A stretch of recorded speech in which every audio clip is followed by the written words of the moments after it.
നിങ്ങൾക്ക് ഉപകരിച്ചിട്ടുണ്ടോ ഇല്ലേ, അടുത്ത വർഷം വേദ വെക്കണോ വേണ്ടെന്നൊക്കെ തീരുമാനിക്കല് ഈ വേദ കഴിഞ്ഞിട്ട് മാറ്റമുണ്ടോ ഇല്ലേ നോക്കിയിട്ടാണ്.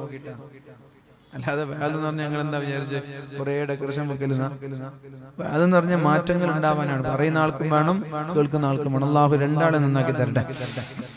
ഇന്ന ഉമ്മത്തി, അല്ലാഹുവിന്റെ ഹബീബ് പറയുന്നുണ്ട്, ഖബർ വിശാലമാകാൻ, ഖബർ സ്വർഗീയമാകാൻ നിങ്ങൾ ചെയ്യേണ്ടത് വഹാഫലത്തുസ് സലവാത്ത്, നിസ്കാരങ്ങൾ വളരെ കൃത്യമായി ബാങ്ക് വിളിക്കുമ്പോൾ ജമാഅത്തിൽ പോയി പങ്കെടുക്കുന്നവരാണെങ്കിൽ അവരുടെ ഖബർ വെളിച്ചമാകും, അവരുടെ ഖബർ വിശാലമാകുമെന്ന്, അവരുടെ ഖബറിൽ നിന്ന് അല്ലാഹു ശിക്ഷ ഉയർത്തുമെന്ന് മുഹമ്മദുർ റസൂലുള്ളാഹ്. മൂന്നാമത്തെ അമൽ സ്വദഖയാണ്.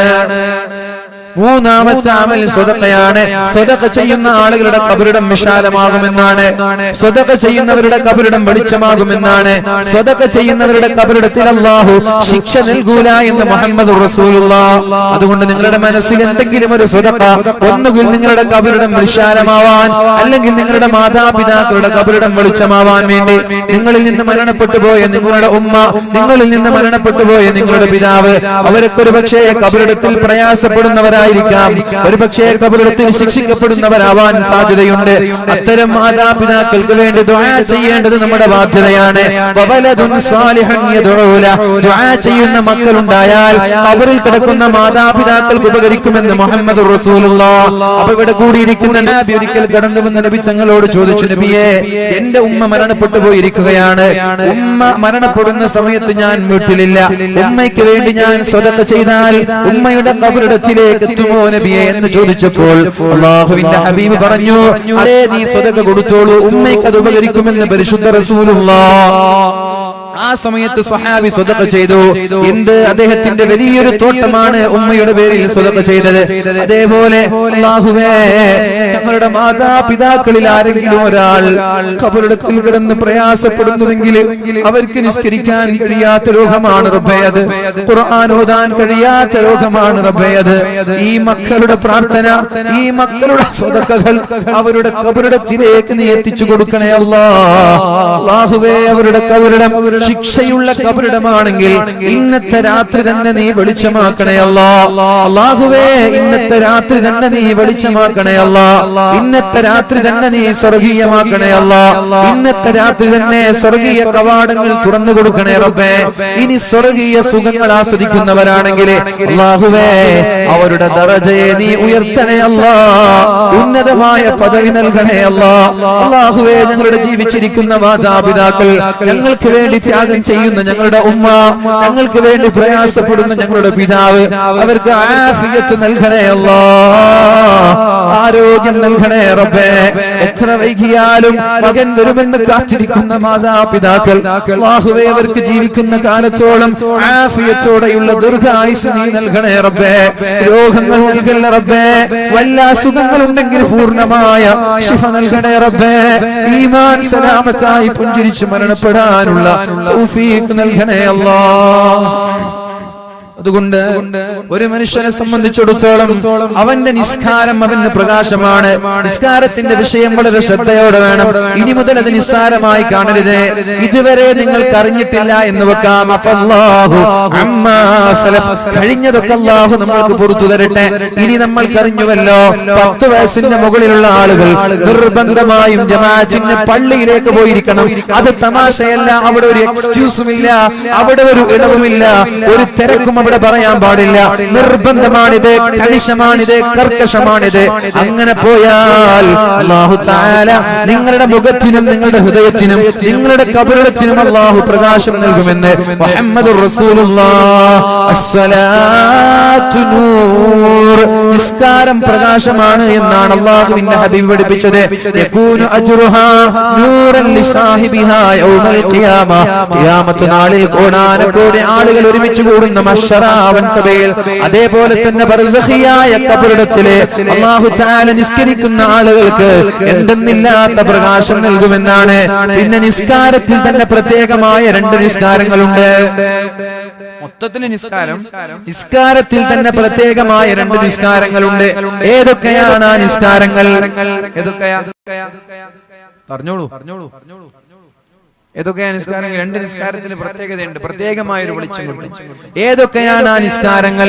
മൻ ഹാഫള അലൈഹാ, മൻ ഹാഫള അലൈഹാ, ആരാണോ നിസ്കാരത്തെ പ്രത്യേകമായി ഓരോ സമയത്തും ഞാൻ പറഞ്ഞ ആ ഒരു രീതിയിൽ ആരാണോ സൂക്ഷിക്കുന്നത്, കാനത് ലഹു നൂറൻ, അതവർക്കൊരു നൂറായിരിക്കും, വെളിച്ചമായിരിക്കും, വബുർഹാനൻ, വെളിച്ചമായിരിക്കും, വനജാതൻ മിനൻ നാരി യൗമൽ ഖിയാമ, ഖിയാമത്ത് നാളിൽ നരകത്തിൽ നിന്ന് രക്ഷപ്പെടാനുള്ള ഒരു അമലായിരിക്കുമെന്ന് മുഹമ്മദുർ റസൂലുള്ളാഹ്.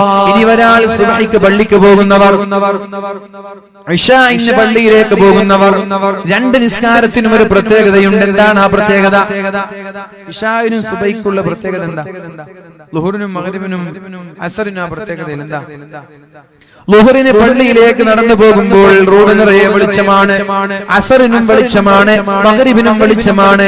എന്നാൽ ഇശാഇന് പോവേണ്ടത് ഇരുട്ടിലൂടെ നടന്നിട്ടാണ്, സുബ്ഹിക്ക് പോവേണ്ടത് ഇരുട്ടിലൂടെ നടന്നിട്ടാണ്. മഹാനായ ഇമാം അഹ്മദ് ബിൻ ഹംബൽ തങ്ങളുടെ മാതാവ്, ഇമാം അഹ്മദ് ബിൻ ഹംബൽ തങ്ങളുടെ മാതാവ് 4 മദ്ഹബിൽ ഒരു മദ്ഹബിന്റെ ഇമാമാണ് ഇമാം അഹ്മദ് ബിൻ ഹംബൽ. ആ മാതാവ് കുഞ്ഞുമോനെ വിളിക്കുമെന്നാണ്. ആ കുഞ്ഞുമോനെ വിളിച്ചിട്ട് തഹജ്ജുദ് നിസ്കരിക്കാൻ വേണ്ടിയാണ് വിളിച്ചുണർത്തുന്നത്. ശ്രദ്ധിക്കണേ, ചില ഉമ്മമാർക്ക് മക്കളോട് സ്നേഹം തോന്നാറുണ്ട്.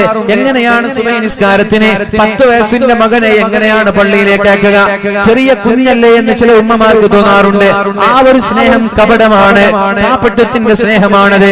അതുകൊണ്ട് ഇമാം അഹ്മദ് ബിൻ ഹംബൽ എന്നവർ അദ്ദേഹത്തിന്റെ മകനെ, ഇമാം അഹ്മദ് ബിൻ ഹംബൽ എന്നവരുടെ മാതാവ് അദ്ദേഹത്തെ വളരെ ചെറുപ്പത്തിലെ 10 വയസ്സ് പ്രായമുള്ള സമയത്ത് തഹജ്ജുദ് നിസ്കരിക്കാൻ വേണ്ടി വിളിക്കാറുണ്ടായിരുന്നു.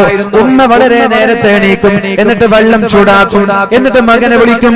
ആ വെള്ളത്തിൽ മകനെ കുളിപ്പിക്കും. കുളിപ്പിച്ചിട്ട് രണ്ടുപേരും തഹജ്ജുദ് നിസ്കരിച്ച് സുബഹി ബാങ്ക് വിളിക്കുന്നത് വരെ ദുആ ചെയ്യും.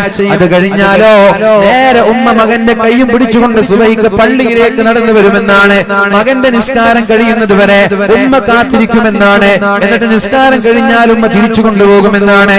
അന്ന് ഇമാം അഹ്മദ് ബിൻ ഹംബൽ തങ്ങളുടെ വയസ്സ് 10 വയസ്സാണ്. അപ്പൊ ഞാൻ പറയുന്നത്, ഒരു മനുഷ്യന്റെ നിസ്കാരം നിർബന്ധമാകുന്നത് 10 വയസ്സിന്റെ സമയത്താണ്. ആ സമയത്ത് തന്നെ ജമാഅത്ത് നിർബന്ധമാണ്.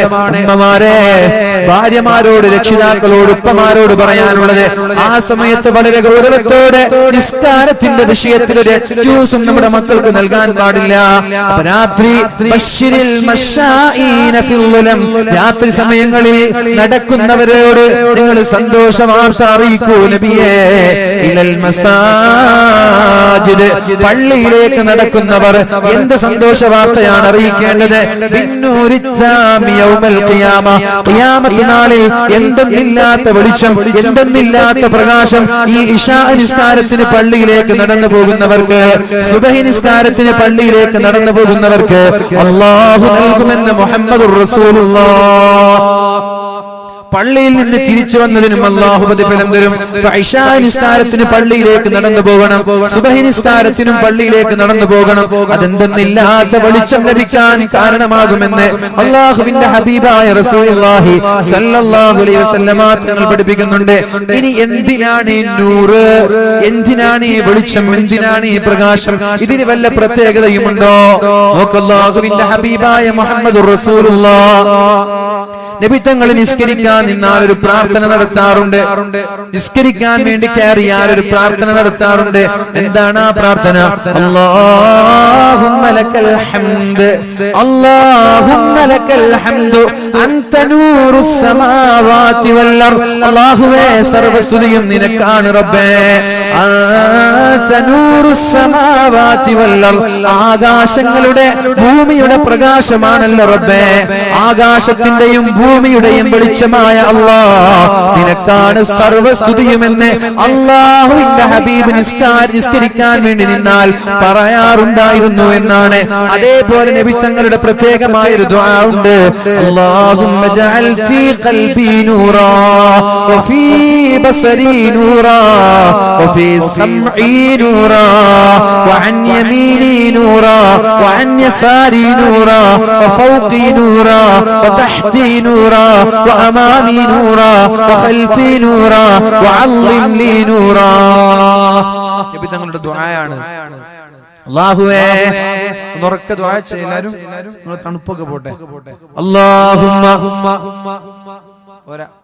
അല്ലാഹുമ്മ അല്ലിം ലീ അല്ലാഹുമ്മ ഇജ്അൽ ഫീ ഖൽബി നൂറാ.